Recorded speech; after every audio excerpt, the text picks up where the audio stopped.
한 3년 전쯤 미국과 중국의 무역 갈등 속에서 빚어졌던 이 파동을 기억하시죠?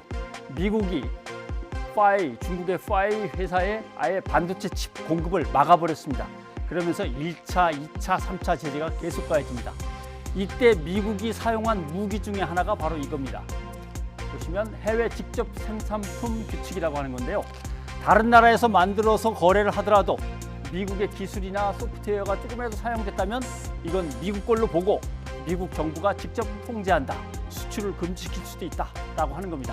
그래서 이번에 러시아가 우크라이나를 침공하면서 7개 품목 50여 개 기술에 대한 러시아 수출입이 미국 상무부의 통제를 직접 받게 됐습니다.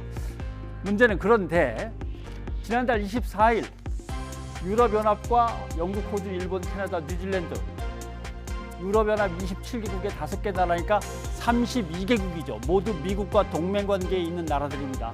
그 나라들은 통제 조치에서 면제해줬습니다. 미국 상무부한테 허락받지 말고 각국이 알아서 해라 이런 뜻입니다.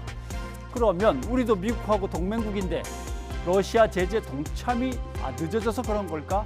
왜 우리는 면제 대상에서 빠진 걸까라고 하는 거죠.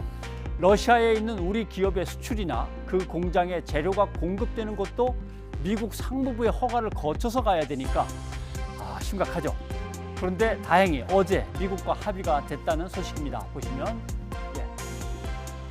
면제 대상국의 한국도 늦었지만 들어간다라고 하는 거고요.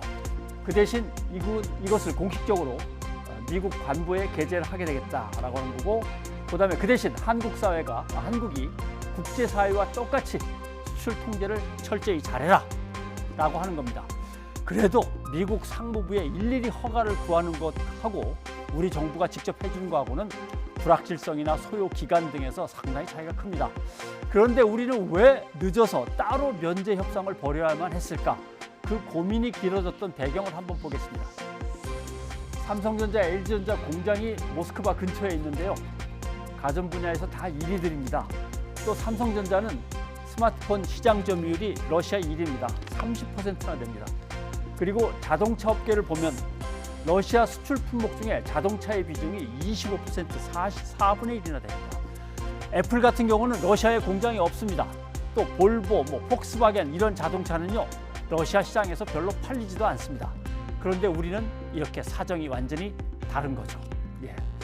그래서 우크라이나 위기가 길어지면 곤란합니다. 왜냐하면은 지금은 반도체, 통신기기 등 전쟁 무기에 사용될 수 있는 7개만 딱 통제를 하고 끝나지만 이제 전쟁이 길어지고 제재가 강해지고 품목을 넓히다 보면은 결국 자동차, 기계, 전기 제품 등등 이런 것까지 수출이 타격을 받게 됩니다.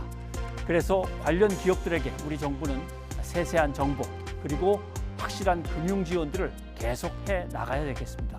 변상욱의 앵커 리포트였습니다.